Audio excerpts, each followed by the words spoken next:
The sky fell on a Tuesday. No one expected it. No one could have stopped it. The asteroid came from the dark side of the sun. The scientists saw it 3 days before impact. 3 days. That was all the warning humanity got. Panic spread faster than fire. People screamed. People prayed. People held their loved ones and cried. But there was nowhere to run. The asteroid was too big. Too fast. Too sure. It struck the Atlantic Ocean at noon. The impact was so powerful that the Earth shook for hours. Mountains fell. Oceans boiled. Cities turned to dust. Billions died in the first minute. Billions more died in the hours that followed. The sky turned black. Not night black. Death black. Ash and smoke blocked the sun for years. The air became poison. The ground became fire. Humanity was pushed to the edge of extinction. 10 billion people became less than 1 million. The survivors hid wherever they could. Underground bunkers. Space stations. Colony ships that fled Earth like frightened birds. They were broken. Scared. Alone.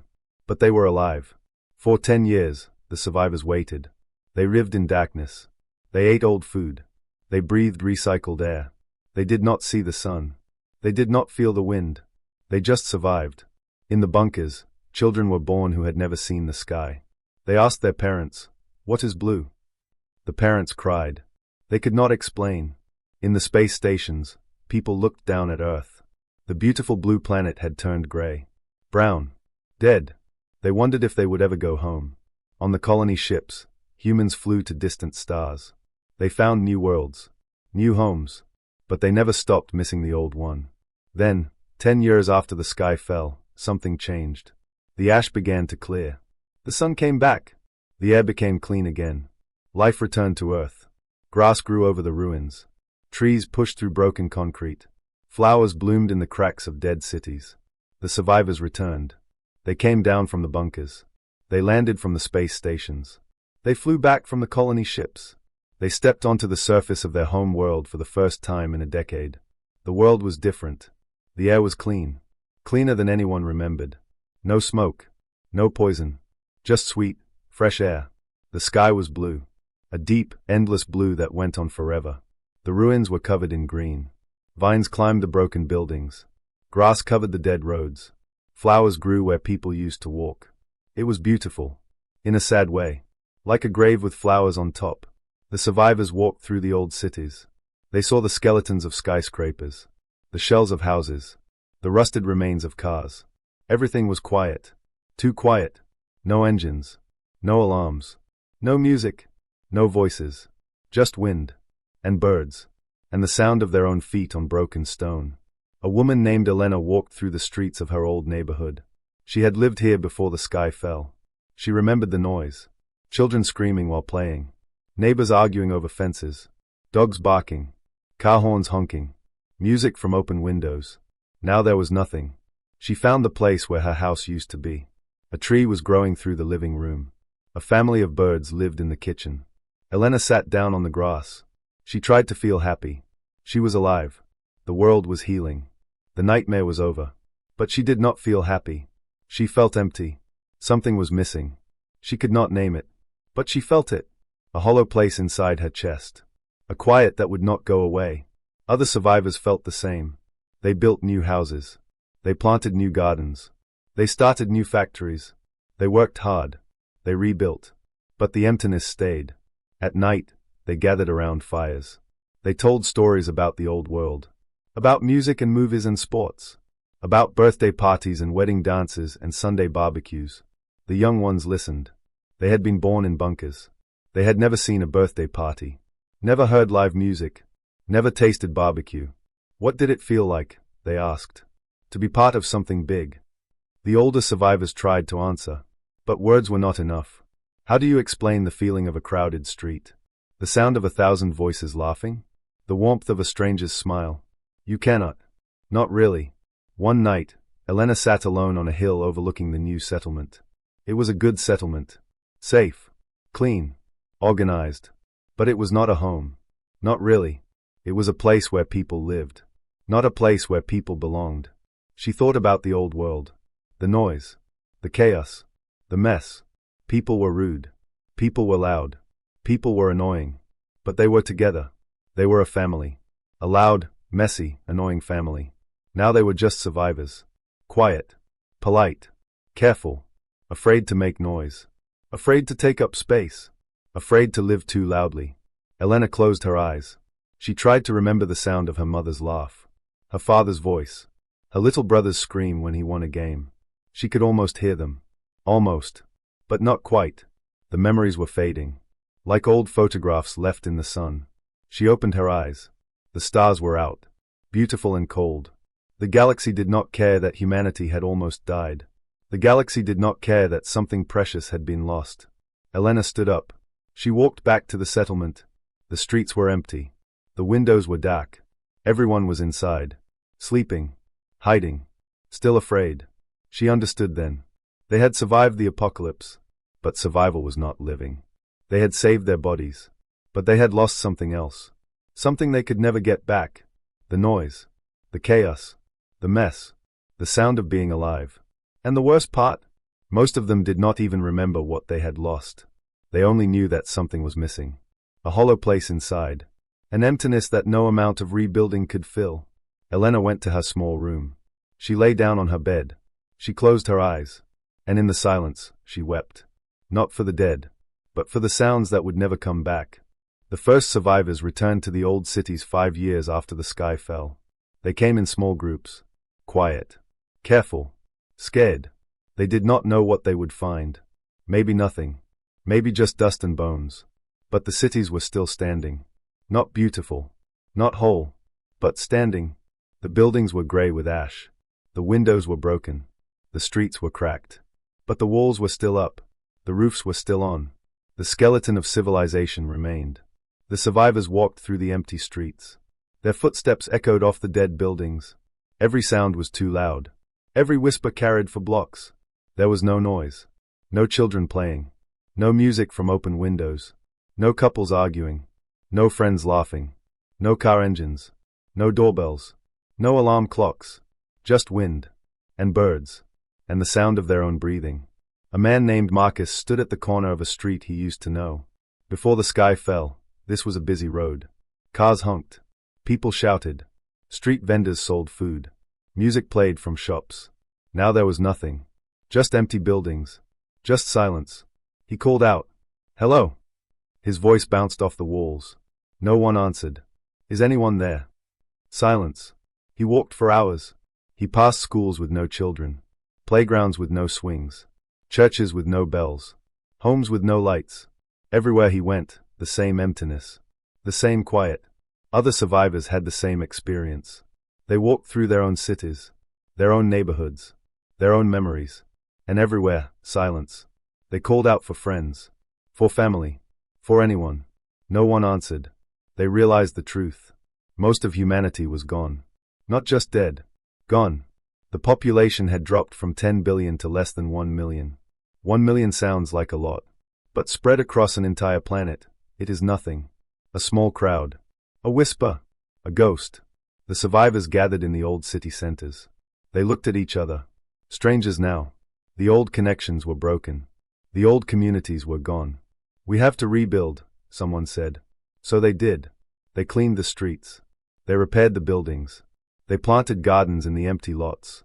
They restarted the factories. They turned the lights back on. The cities began to look alive again. But they did not feel alive. Because there were no people. Not enough people. A city needs millions to feel full. The survivors had thousands.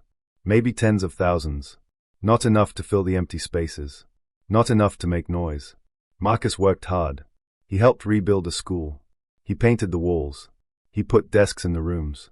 He hung a bell by the door. Then he stood in the empty hallway and waited for children to come. They did not come. There were not enough children. Not enough families. Not enough life. He walked to the pack. The grass was green. The trees were tall. The benches were new. But there were no children on the swings.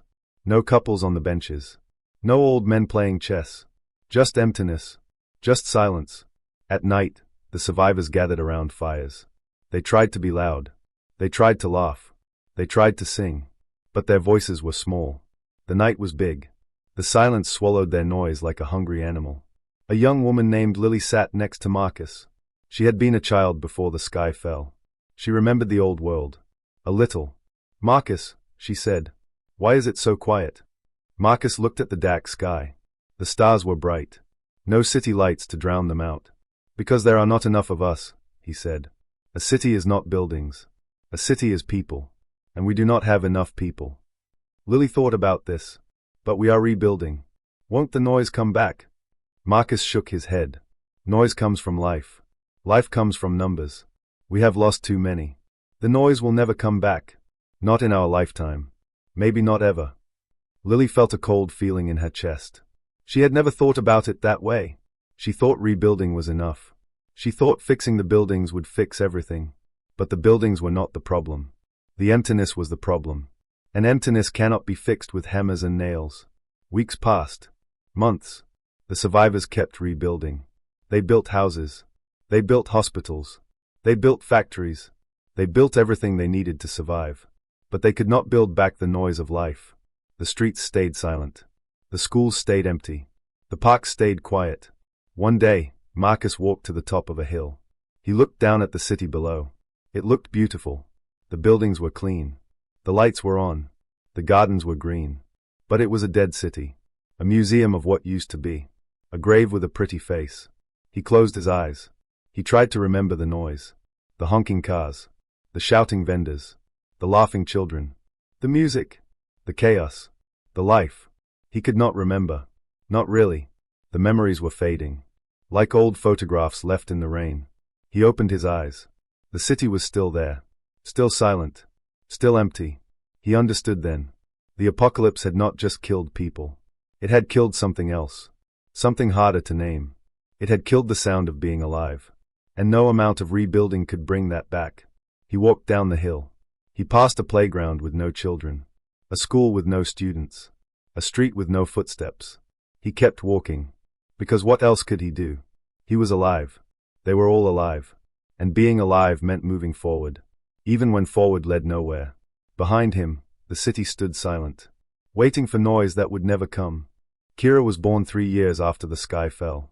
She had never known the old world. She had never seen a city with lights. Never heard music from a radio. Never tasted food that did not come from a packet. She grew up in a small survivor colony. 50 people. 50 souls. That was her whole world. The colony was safe. There was food. There was water. There were walls to keep out the wild animals. But it was quiet. Always quiet. Kira did not know that quiet was strange. Quiet was all she had ever known. When she was 7 years old, something happened. A trader came to the colony. He had old things. Books. Tools. Clothes. And a small black box. What is that? Kira asked. The trader smiled. A music player. From before. He pressed a button. A sound came out. It was soft. Then loud. Then soft again. It went up and down. It made Kira feel strange. Happy and sad at the same time. What is that sound? She asked. Music, said the trader. Kira had never heard music before. The colony had no instruments. No radios. No one who knew how to sing anything but work songs. She listened to the whole song. Then she asked the trader to play it again. And again. And again. That night, Kira could not sleep. The music was stuck in her head. She wanted more. She wanted to know everything about the old world. About the sounds she had never heard. The next morning, she found her grandmother. Her grandmother was old. Very old. She had been a young woman before the sky fell. She remembered the old world. Grandma, Kira said. What did the world sound like before? Her grandmother looked up. Her eyes were tired. But they lit up when she heard the question. Oh, Kira, she said. It was loud. So loud. Loud how? Kira asked. Her grandmother closed her eyes. She tried to remember. There was music everywhere, she said. Not just from boxes. From people. Street musicians played guitars and drums and violins. People sang on street corners. Children hummed while they walked to school. Kira tried to imagine this. She could not. There was laughter, her grandmother continued. So much laughter. Friends laughing at jokes. Couples laughing at private stories. Strangers laughing at silly things they saw on the street. What is a joke? Kira asked. Her grandmother opened her eyes. She tried to tell a joke. An old joke from before. But it did not make sense without the context. Without the world it came from. Kira did not laugh. She did not understand. Her grandmother tried again. There were dogs, she said. They barked. Woof woof. It was a sharp sound. Loud. Sometimes annoying. But it made you feel safe. Kira tilted her head. What is a dog? Her grandmother's heart broke a little. Dogs were gone now. All of them. No one had saved them. An animal, she said. A friend. They lived with people. They protected them. They loved them. Kira tried to imagine an animal that lived in your house. She could not. There was rain, her grandmother said. Rain on a roof. Tap, tap, tap. It was a soft sound. A sleepy sound. It made you want to stay in bed. We have rain, Kira said. I have heard rain. Yes, her grandmother said. But you have never heard it on a metal roof. Or on a car window. Or on an umbrella. Those sounds are gone. The things that made them are gone. Kira was quiet for a moment. Then she asked another question. What about people? What did people sound like? Her grandmother smiled. But the smile was sad. People were loud, she said. Couples argued in apartments. Neighbors yelled over fences. Children screamed while playing. Crowds cheered at sports games. Friends called to each other across busy streets. Crowds. Kira asked. What is a crowd? Her grandmother tried to explain. A crowd was many people together. Hundreds. Thousands. All making noise at once. Kira could not imagine it. The biggest group she had ever seen was 50 people. And they were always quiet. Always careful. Did it hurt? Kira asked. All that noise. Her grandmother laughed. A real laugh. The first one in years. No, she said. It felt like being alive. It felt like being part of something big. Something important. Kira thought about this. I want to hear it, she said. Her grandmother's face fell. You cannot, Kira. Those sounds are gone. But you remember them, Kira said. You can make them. You can bark like a dog. You can tap like rain. You can sing like a musician. Her grandmother tried. She tried to bark. It came out weak. Not like a real dog. She tried to tap like rain on a roof. Her fingers made a sad little sound. Not like the real thing. She tried to sing. Her voice cracked. She had forgotten the songs. She started to cry. Kira was scared. Grandma, what is wrong? Her grandmother wiped her eyes. I cannot make those sounds, Kira. Not really. The sounds are gone. And I am old. My memory is fading. Soon, I will forget too. Kira did not understand. But you were there. You heard them. Yes, her grandmother said. But hearing is not enough. To keep a sound alive, you need to make it. Again and again. Pass it down. And we have no one to pass it to. No children to teach. No instruments to play. No dogs to back. Kira sat next to her grandmother. She put her small hand on the old woman's arm. I am sorry, Kira said. I did not mean to make you sad. Her grandmother pulled her close. You did not make me sad, child. The world made me sad. The world took everything away. And now I cannot even describe what I have lost. They sat in silence. The same silence Kira had always known. But now the silence felt different. Heavier. Like a blanket made of loss. Kira looked out the window. The sun was setting. The world was orange and red and beautiful. But there was no music. No laughter. No barking dogs. No rain on metal roofs. No crowds cheering. Just silence. And Kira understood something terrible. The sounds were not just gone. They were forgotten. And forgotten things never come back. Not ever. The survivors decided to build a museum. Not a museum of things. Things were easy to save. You could put an old phone in a glass box. You could hang a painting on a wall. You could keep a car in a garage. Things were not the problem. The problem was sounds. Sounds could not be put in a box. Sounds could not be hung on a wall. Sounds faded. Died. Disappeared. But the survivors had old recordings. Millions of them. Saved on hard drives and data chips and old plastic discs. The recordings had survived the apocalypse. Buried in bunkers. Hidden in basements. Floating on space stations. The survivors gathered them all. They built a small building in the center of the colony. They put speakers in every room. They made a list of every sound they could find. Then they opened the museum. The first visitors were the children. Children like Kira, who had been born after the sky fell. Children who had never heard a dog bark. Never heard rain on a roof.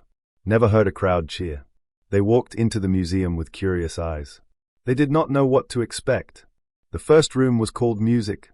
The speakers played songs from every era. Old songs, new songs, fast songs, slow songs, songs with words, songs without words. The children stood still. Their mouths were open. Their eyes were wide. "What is that sound?" whispered a boy. "Music," said the guide. "People used to make it for fun, for joy, for dancing." The children listened to a song about love, then a song about loss, then a song about hope. They did not understand the words, but they understood the feeling. Something warm grew in their chests. One little girl started to cry, not because she was sad, because the music was beautiful, and she knew she would never hear it in real life. Never go to a concert, never dance at a wedding, never sing along with a crowd. The second room was called voices. The speakers played recordings of famous leaders giving speeches, of actors performing plays, of parents reading bedtime stories, of friends laughing at jokes. The children heard a voice they did not recognize. It was soft and warm. "Who is that?" asked a boy. "Someone's grandmother," said the guide, reading a bedtime story to her grandchild. The children listened to the whole story. They had never been read to before. There were no books in the colony. No one had time for stories. When the recording ended, the children asked for another, and another. They could not get enough of voices, of words, of stories. The third room was called life. This was the saddest room. The speakers played the sounds of everyday life from the old world. Rain on a metal roof. Tap, tap, tap. A dog barking. Woof, woof. A cat meowing. Meow. A baby laughing. Hee hee hee. A crowd cheering. Roar. A car engine starting. Vroom. A doorbell ringing. Ding dong. A church bell chiming. Bong. Bong. Bong. Children playing. Screaming. Laughing. Crying. The children listened with their hands over their hearts. They had never heard these sounds before. They did not know that rain could tap, that animals could talk, that crowds could roar. A boy named Sam started to cry. Then a girl named Lena. Then more children. Soon, half the room was crying. Not because the sounds were sad, because the sounds were beautiful, alive, real, and the children knew they would never hear them in real life. Never feel rain on a roof. Never pet a barking dog. Never hear a crowd cheer for them. Never ring a doorbell. Never play in a crowded street. The guide turned off the recordings. The room fell silent. The children wiped their eyes. "Can we listen again?" asked Sam. "Tomorrow," said the guide. "The museum will be here tomorrow. And the day after. And the day after that." The children came back every day. They listened to the same sounds again and again. They memorized the songs. They learned the speeches. They could imitate the dog bark and the cat meow and the rain on the roof. But imitation was not the same. The recordings were ghosts.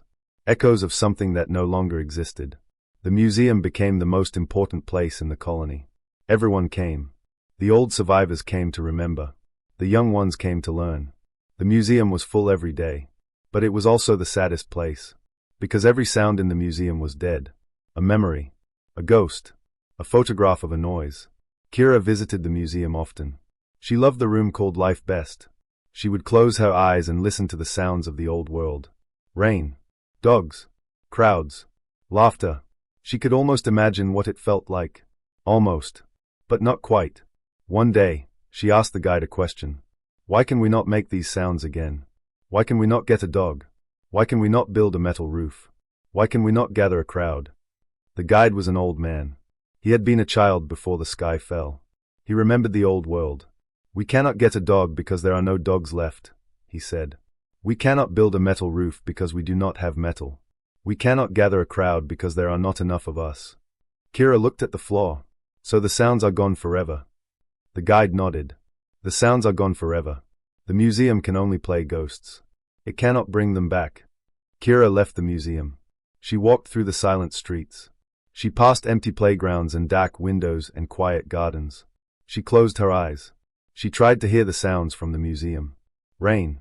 Dogs. Crowds. Laughter. She could hear them. In her memory. In her heart.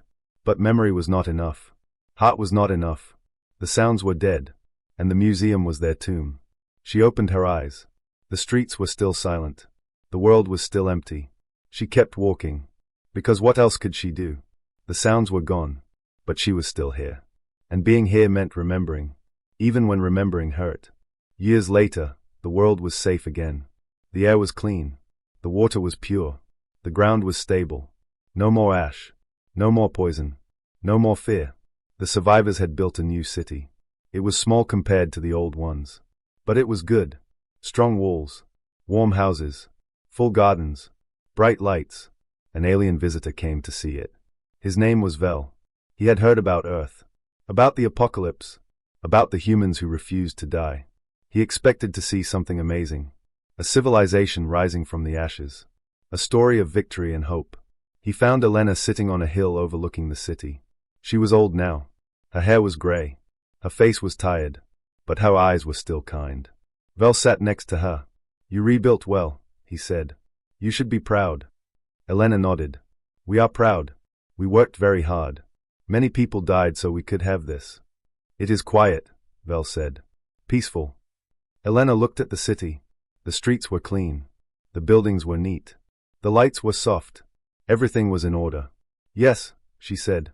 "It is quiet." Vel waited for her to say more. She did not. "Something is wrong," Vel said. It was not a question. Elena was quiet for a long time. Then she spoke. "We lost something," she said. "Something we cannot get back." "What did you lose?" Vel asked. Elena thought. She tried to find the right words. "We lost our noise," she said finally. Vel was confused. "Noise? Noise is bad. Noise is chaos. Noise is what you escaped." Elena shook her head. "Not all noise is bad. There is good noise. The sound of life." She closed her eyes. She tried to describe it. Children screaming while playing. Not in fear. In joy. Running and shouting and laughing until their throats hurt. Vel tried to imagine this. He could not. Neighbors arguing over fences. Not real anger. Just noise. Just being close. Just caring enough to fight about small things. Vel said nothing. Street festivals. Music and drums and people dancing. So many people that you could not hear yourself think. But you did not want to think. You just wanted to move. To feel. To be part of something big. Vel listened. He did not understand. But he listened. Church bells ringing on Sunday morning. Not because anyone was religious. Because it was tradition. Because it was Sunday. Because the sound meant the world was still turning. Elena opened her eyes. The city was still quiet. Car horns. Doorbells. Alarm clocks. Phones ringing. Dogs barking. Babies crying. Couples laughing. Friends shouting across the street. She turned to Vel. Her eyes were wet. "That was our noise. That was our life. It was messy. It was loud. It was annoying sometimes. But it was real. It was alive." Vel looked at the quiet city. The clean streets. The neat buildings. The soft lights. "But you are safe now," he said. "Is that not enough?" Elena shook her head slowly. "Safety is not life," she said. "Safety is just safety. Life is messy. Life is loud. Life is annoying and beautiful and chaotic. We survived the apocalypse. But we lost the mess. And without the mess, we are just existing. Not living." Vel felt something strange. Something he had never felt before. He did not have a word for it. But it felt like sadness. "You miss the noise," he said. "We miss everything," Elena said. "The noise was just the sound of everything. Now everything is gone. And the silence is all that is left." She stood up. She walked down the hill toward the city. Vel followed. They walked through the silent streets. The buildings were clean. The gardens were green. The lights were warm. But there were no people. Not enough people. A few here. A few there. Not enough to make noise. They passed a playground. New swings. New slides. New benches. No children. The swings hung still. The slides gathered dust. They passed a school. Clean windows. Fresh paint. Empty desks. No students. No teachers. No bells. They passed a concert hall. Dark inside. No music. No crowds. No applause. Just dust and silence. Elena stopped in the middle of the street. She closed her eyes. Vel watched her. She was listening. But there was nothing to hear. Just wind. Just birds. Just silence. "What are you doing?" Vel asked. "I am trying to remember," Elena said. "The old sounds. The noise. The chaos. The life. Can you hear them?" Elena kept her eyes closed. She tried. She tried so hard. She almost heard children laughing. Almost. But not quite. She almost heard car horns honking. Almost. But not quite. She almost heard church bells ringing. Almost. But not quite. The sounds were there. In her memory. In her heart. In the ghost of the world that used to be. But they were fading. Like old photographs. Like whispers in the wind. Like dreams after waking. She opened her eyes. The street was still silent. The city was still empty. The world was still quiet. No, she said. I cannot hear them. Not anymore. Vel saw something in her face. Not sadness. Not anger. Something deeper. Acceptance. She knew the sounds were gone. She knew they would never come back. She knew that some things, once lost, are lost forever. She started walking again. Down the silent street. Through the empty city. Toward the quiet future. Vel watched her go. He wrote in his notebook. The humans survived the apocalypse. They rebuilt their world. They made it safe and clean and quiet. But they lost something. The sound of being alive. And no amount of rebuilding can ever bring that back. He closed his notebook. He looked at the silent city one last time. Then he left. Behind him, Elena walked alone. The only sound was her footsteps on the stone. Tap, tap, tap. The sound of one person. One survivor. One ghost in a world of ghosts. She kept walking. Because what else could she do? The noise was gone. But she was still here. And being here meant moving forward. Even when forward led nowhere. Even when the silence followed her home.